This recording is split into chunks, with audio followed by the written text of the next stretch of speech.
Hola, bienvenidos a este nuevo video tutorial. Bueno, antes de ponernos a instalar y a desinstalar programas en Ubuntu, conviene aclarar algunos conceptos relacionados con ello, ¿no? Porque, bueno, hay cuestiones como qué son los paquetes, qué son los repositorios, o a qué niveles o cuáles son las aplicaciones que sirven para instalar y desinstalar los programas, que pueda resultarnos un poco dificultoso y conviene aclarar esas cuestiones desde el principio. Bueno, lo primero que vamos a hablar de los niveles a través de los cuales se pueden instalar o desinstalar programas, ¿vale?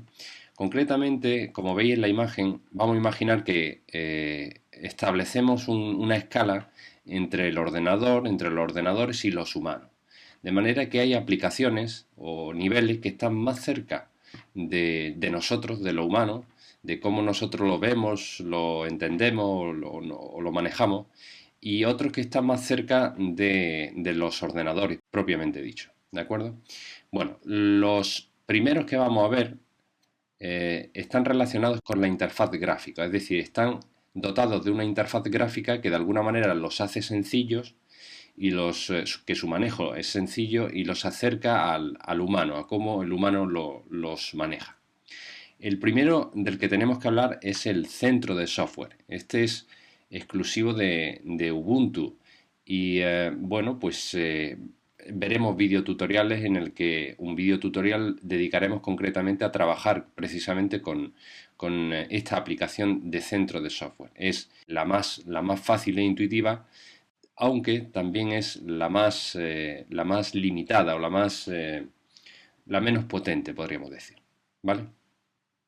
También dentro de la interfaz gráfica podemos hablar de los gestores de paquetes que se le denomina, como por ejemplo pueda ser Synaptic o ADEP.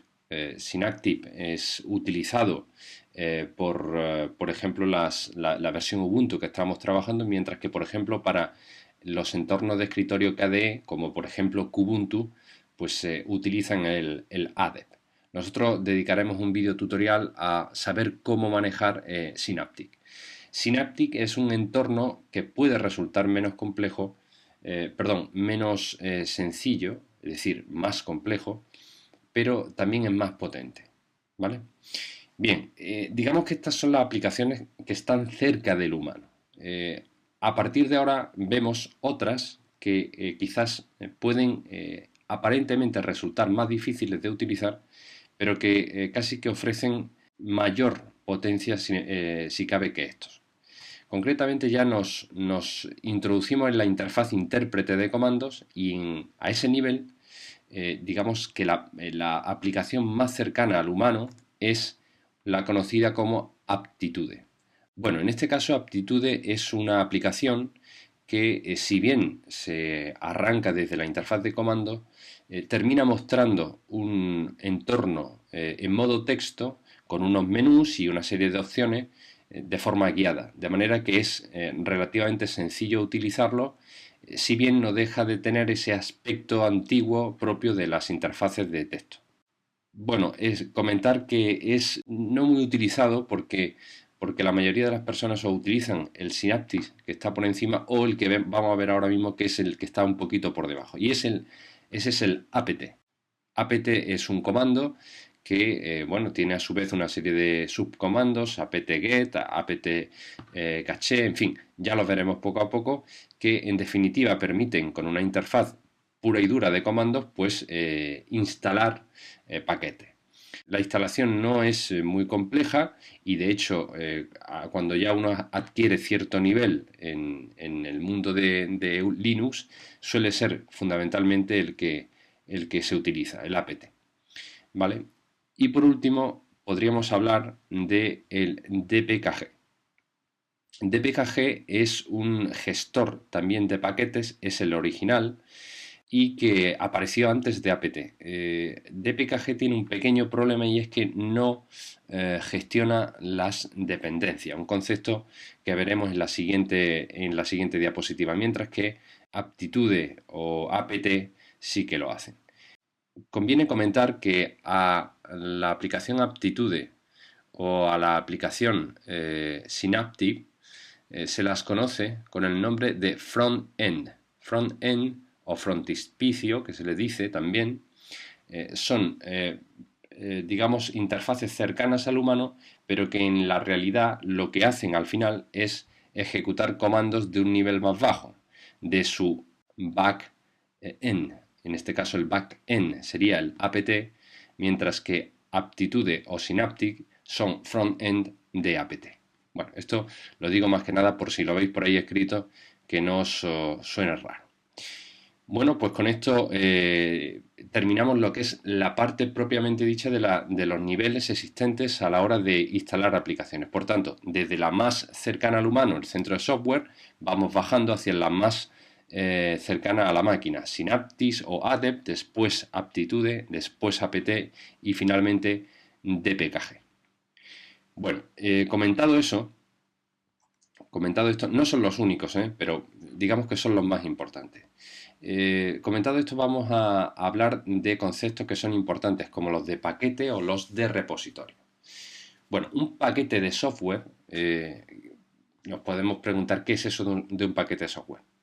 ¿Por qué las distribuciones Ubuntu y en general GNU Linux trabaja con paquetes? Bueno, pues porque es una manera muy buena de pues llevar cierto control sobre el software que se instala. Por eso todo el software normalmente se puede y se debe gestionar mediante paquetes. Un paquete, en definitiva, es un fichero que incluye, además del propio software que se pretende instalar, una serie de información de interés, como por ejemplo, pues el nombre de esa aplicación, de ese programa y una descripción de su funcionalidad, de para qué sirve. Esto veremos que cuando inspeccionemos un paquete tendremos una descripción del paquete. Más datos importantes, pues por ejemplo la versión, el número de la versión o el distribuidor del software que lo crea y lo distribuye. La suma de verificación, que bueno, ya veremos que es una cadena de caracteres que confirma si en la transmisión del fichero se ha vuelto corrupto o no, si se ha modificado o no, ¿vale? Ya veremos más adelante lo que es la suma de verificación. Y también, por ejemplo, entre las cosas que se guardan, una muy importante es la lista de otros paquetes que son requeridos para el correcto funcionamiento de ese software. A esos otros paquetes que son necesarios se les llama dependencias, ¿vale? Bien, visto esto, también habría que comentar que existen diversos tipos de paquetes. Entre los más importantes podemos destacar los .deb, que es la extensión propia de los paquetes de la distribución matriz Debian y sus derivados, es decir, por ejemplo también de Ubuntu.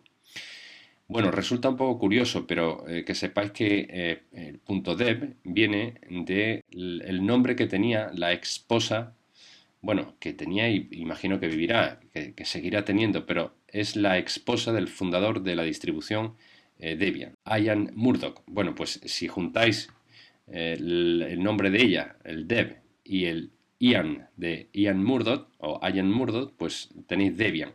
Y .deb pues es sencillamente es el nombre, es las primeras 3 caracteres del nombre de la ex mujer de este señor. Bueno, esto más que nada por curiosidad. .deb, por tanto, que es lo importante, paquetes propios de Debian y derivados. Los .rpm es una extensión también muy utilizada, sobre todo por las distribuciones Red Hat y sus derivados, como puede ser Fedora o Mandriva, o también, por ejemplo, por SUSE, que no es directamente un derivado de Red Hat, pero que también utiliza este tipo de formatos. Es sencillamente, o su nombre procede de Red Hat Package Manager. ¿Vale?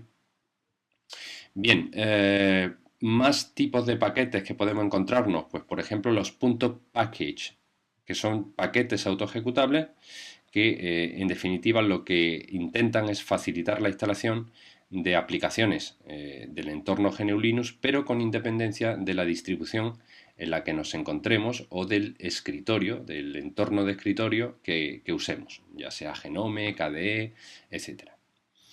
Vale, y por último comentar también que existe, por ejemplo, una aplicación que se llama Alien que permite Si, por ejemplo, tenemos un paquete tipo .rpm y lo necesitamos instalar en un Debian, por ejemplo, pues podemos utilizar esta aplicación que transforma, entre otras cosas, pues los .rpm en .dev. Bien, aclarado un poco el concepto de paquete y el de dependencia, pues conviene también comentar lo que es un repositorio. Bueno, en el siguiente video tutorial veremos con más detenimiento qué es un repositorio, o mejor dicho, cómo el sistema maneja los repositorios. Aquí vamos a limitarnos a decir que un repositorio es un sistema centralizado o un sitio centralizado donde se almacena y mantiene información digital. Deriva de la palabra repositorium, que significa armario o alacena. Bueno, en definitiva, un repositorio no es más que un sitio web donde existe una colección de paquetes que están ahí preparados para ser descargados e instalados en sistemas operativos GNU Linux. Esto es una forma de distribución ya bastante antigua, pero que fue adoptada por los sistemas GNU Linux y que es verdaderamente interesante y verdaderamente potente, ¿no? Es decir, cualquier cosa que uno necesite no tiene que estar visitando páginas de las entidades que los desarrollan y tal, sino que basta con publicar, lo veremos en el siguiente video tutorial, en un determinado fichero, pues aquellos repositorios, aquellos sitios web a donde queremos que nuestro sistema acuda para descargar los paquetes que en cada caso queramos instalar. Bueno, pues visto esto ya también, o aclarado también el concepto de repositorio, muy importante en estos sistemas, vamos a ver también otros tipos de archivos que también podemos ver, como por ejemplo los .bin. Un fichero que sea .bin es un archivo binario, es decir, en este caso no contiene programas o librerías como los paquetes, sino que son sencillamente el programa en sí mismo. Un archivo que sea .bin no contiene la información que veíamos anteriormente sobre el autor, sobre la lista de dependencias, etc. Y otro tipo, por ejemplo, de archivo que podemos encontrarnos son los .rum. Estos .rum son asistentes, normalmente gráficos, que nos van a ayudar en la instalación de un determinado programa. Cuando nosotros descarguemos un programa y lo descomprimamos, porque normalmente será necesario que descomprimamos el programa, pues veremos seguramente un .rum y ejecutarlos significaría inicializar la instalación de ese programa. Recordaros que ejecutar un fichero se realiza con el punto barra, ¿vale? Un punto, una barra y después el nombre del fichero que se desea ejecutar. Bueno, pues con esto terminamos esta pequeña presentación en la que, bueno, he intentado aclarar algunos conceptos fundamentales como los distintos niveles que se utilizan para instalar una determinada aplicación, así como los conceptos de paquete, de repositorio u otros archivos que podamos necesitar o ver en los entornos GNU Linux. Vamos a parar en este momento y seguimos con el vídeo en el que analizaremos los orígenes del software para de esa manera comprender también, bueno, pues cómo incluir repositorios, dónde están los repositorios, etcétera. Venga, nos vemos en otro vídeo tutorial. Chao.